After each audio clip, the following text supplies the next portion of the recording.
छत्तीसगढ़ में सुंदरीकरण के नाम पर पेड़ों की रंगाई करने वालों की अब खैर नहीं है। ऐसे लोगों पर कार्रवाई की जाएगी। पेड़ों के तनों में पेंट करने से विभिन्न प्रकार के रासायनिक पदार्थ छालों के माध्यम से अंदर चले जाते हैं और पेड़ों को नुकसान पहुंचाते हैं। आवास एवं पर्यावरण विभाग के मंत्री ओपी चौधरी के निर्देश पर शासन के मंत्रालय स्थित समस्त विभागों और प्रदेश के सभी कलेक्टरों को इस संबंध में आदेश जारी किया गया है। देश भर में ओलंपिक का खुमार छाया है। छत्तीसगढ़ में भी लोगों और खिलाड़ियों में खुशी है, लेकिन एक बात उनके मन को वर्षों से कचोट रही है। वह बात वर्षों से ओलंपिक में प्रदेश के किसी खिलाड़ी का शामिल न होना है। कुछ खेलों में खिलाड़ियों ने राष्ट्रीय और अंतर्राष्ट्रीय स्तर पर अपनी प्रतिभा का लोहा जरूरत मनवाया है, लेकिन ओलंपिक तक पहुंच पाने में सफल नहीं हुए हैं। अब तक कोई खिलाड़ी किसी खेल में ओलंपिक का प्रतिनिधित्व नहीं किया है। राज्य से 2 लोग पेरिस ओलंपिक में जरूर शामिल हुए हैं, लेकिन ये खिलाड़ी नहीं बल्कि ऑब्जर्वर के रूप में शामिल हुए हैं। रेल यात्रियों की परेशानी खत्म होने का नाम नहीं ले रही है। झारखंड में रेल हादसे के बाद आधा दर्जन से अधिक ट्रेन पहले से ही रद्द है। वहीं अब राजनांदगांव कलमना रेलखंड के बीच तीसरी रेलवे लाइन को कलमना रेलवे स्टेशन से जोड़ने, इलेक्ट्रॉनिक इंटरकॉलिंग और प्री नॉन इंटरकॉलिंग का काम कराने रेलवे ने एक साथ 72 एक्सप्रेस व मेमू ट्रेन को 4 से 20 अगस्त तक रद्द कर दिया है। रेलवे के इस फैसले ने रक्षाबंधन त्योहार में घर जाने की तैयारी कर चुके यात्रियों की परेशानी बढ़ा दी है। सबसे अधिक प्रभाव बिलासपुर से नागपुर के बीच चल रही वंदे भारत एक्सप्रेस के रद्द होने से पड़ेगा। वहीं मध्य प्रदेश, महाराष्ट्र समेत आसपास के अन्य राज्यों में जाने वाले यात्रियों को परेशानी होगी। राजनांदगांव नागपुर तीसरे रेल लाइन परियोजना के अंतर्गत 228 किलोमीटर तीसरे रेल लाइन का निर्माण 3540 करोड़ रुपए की लागत से किया जा रहा है। छत्तीसगढ़ के नारायणपुर जिले के नक्सल प्रभावित कोहका मेटा क्षेत्र में चल रहे नक्सल विरोधी अभियान के दौरान सुरक्षा बलों ने एक बड़ी सफलता हासिल की है। नारायणपुर के कच्चा पाल, इरभट्टी और तोके क्षेत्र में एरिया डोमिनेशन ड्यूटी के दौरान गश्त पर निकली सुरक्षा बल पर घात लगाए नक्सलियों ने हमला कर दिया। सुरक्षा बल ने हमले का मुंहतोड़ जवाब देते हुए नक्सलियों को मौके से भागने पर विवश कर दिया। जवानों को नुकसान पहुंचाने के उद्देश्य से लगाए गए 2 आईडी बरामद भी किए गए हैं। इनमें एक पाइप बम और दूसरा कुकर बम शामिल था, जिनका कुल वजन करीब 10 किलोग्राम था। बीडीएस टीम और सुरक्षा बल ने उन्हें सुरक्षित तरीके से मौके पर ही नष्ट कर दिया। शासन द्वारा पूरे प्रदेश में परिसीमन के लिए दिशा निर्देश जून माह में दिया, जिसका विरोध बिलासपुर में कांग्रेस कमेटी द्वारा किया गया, क्योंकि बिना जरूरत के परिसीमन करना उचित नहीं था, क्योंकि इससे शहर की 5 लाख जनता को परेशानी का सामना करना पड़ेगा और उनके पते बदले जाएंगे, जिससे राशन कार्ड, पासपोर्ट, आधार कार्ड और अन्य आवश्यक दस्तावेज को बदलने की जरूरत पड़ेगी।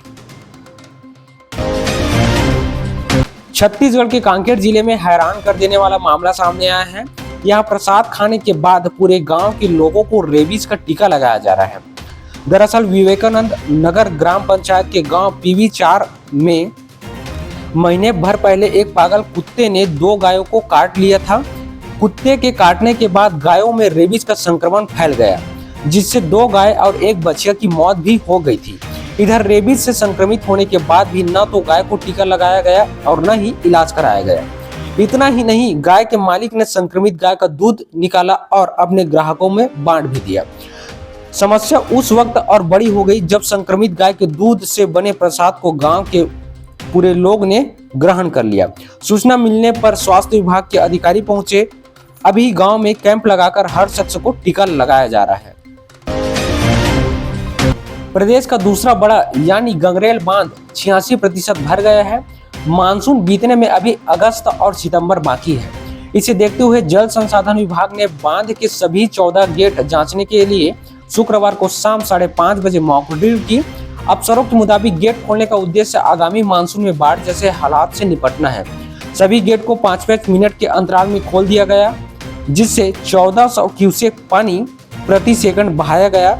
आधे घंटे बाद 6 बजे बंद कर दिया गया। 10वीं 12वीं सीजी बोर्ड की फाइनल मेरिट लिस्ट अगले सप्ताह जारी होगी। इसे लेकर माध्यमिक शिक्षा मंडल से तैयारी की जा रही है। पुनर्मूल्यांकन व पुनर्गणना के बाद छात्रों के नंबर बढ़े हैं। कई छात्र फेल व पूरक से पास हुए हैं। इसी तरह 10वीं में 4 और 12वीं में 2 या इससे अधिक छात्रों को फाइनल मेरिट लिस्ट में जगह मिली है। हालांकि जिन छात्रों के नाम अस्थायी टॉप 10 लिस्ट में था वे अब भी रहेगा। माध्यमिक शिक्षा मंडल की ओर से सीजी बोर्ड के रिजल्ट मई में जारी किए गए थे, तब टॉप 10 की अस्थायी मेरिट लिस्ट भी जारी की गई थी। इसके अनुसार 10वीं में 59 और 12वीं में 20 टॉपर्स हैं। पिछले दिनों रिवेल व रिटोटलिंग के नतीजे जारी किए थे। इसके अनुसार कई छात्रों के अंक भी बढ़े हैं। राजधानी रायपुर में मध्य प्रदेश का एक युवक गांजा बेचते गिरफ्तार हुआ है।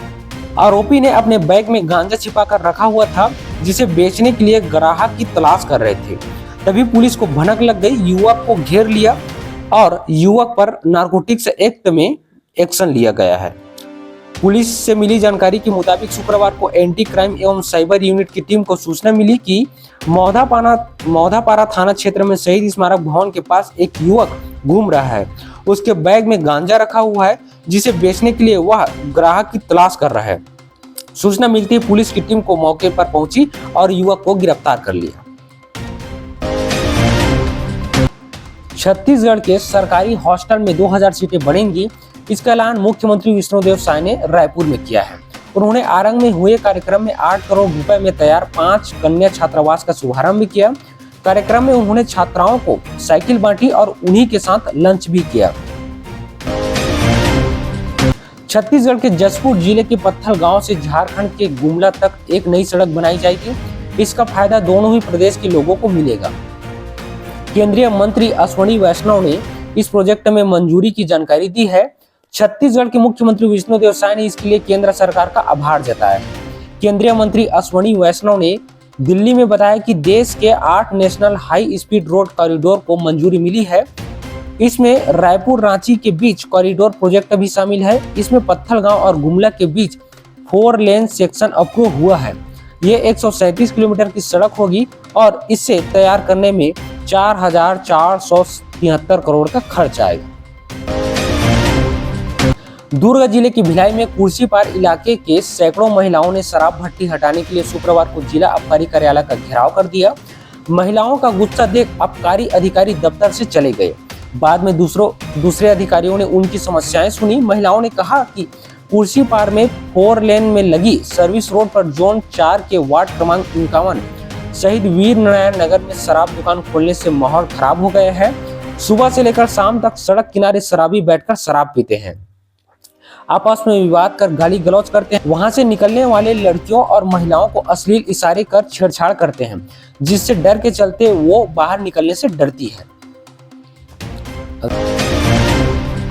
दुर्ग जिले के भिलाई के कुर्सीपार गेट में सिग्नल पर शुक्रवार रात बाइक सवार 4 लोग सामने जा रहे ट्रेलर से टकरा गए। हादसे में एक युवक की मौत हो गई, जबकि 2 लोग गंभीर रूप से घायल हो गए। उन्हें इलाज के लिए जिला अस्पताल रेफर किया गया है। मामला कुर्सीपार थाना क्षेत्र का है। पुलिस के मुताबिक मृतक की पहचान लोकेश चंदेल पिता दूधराम चंदेल निवासी जांजगीर चांपा के रूप में हुई है।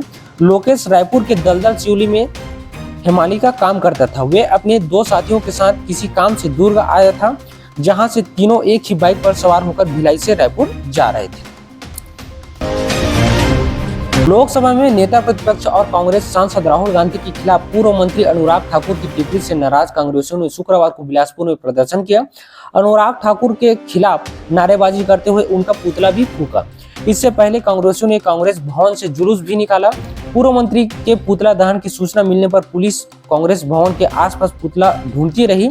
उधर कार्यकर्ताओं ने पहले से छिपाकर रखे पुतले को नेहरू चौक पर फूंक दिया। हालांकि इसके बाद पुलिस ने पानी डालकर उसे बुझाने का प्रयास किया, लेकिन तब तक पुतला आधा जल चुका था।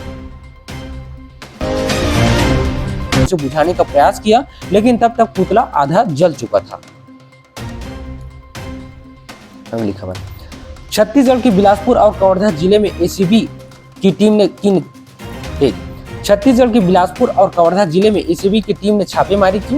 बिलासपुर जिला शिक्षा अधिकारी के कई ठिकानों पर टीम ने सुबह 6:45 बजे दबिश दी। बताया जा रहा है कि ट्रांसफर पोस्टिंग से लेकर विभागीय कामों में कमीशनबाजी की शिकायतों की जांच के बाद ये एक्शन लिया गया है।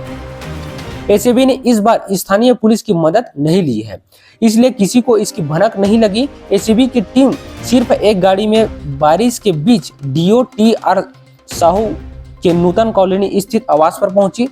जिस समय टीम ने दबिश दी उस समय घर पर सभी लोग सो रहे थे। छत्तीसगढ़ की राजधानी रायपुर में कारोबारी की कार पर फायरिंग करने के मामले में एक और गिरफ्तारी हुई है। हरियाणा के गैंगस्टर अमनदीप के गुर्गे जमोन सिंह उर्फ बग्गू को पुलिस रायपुर लेकर आई है।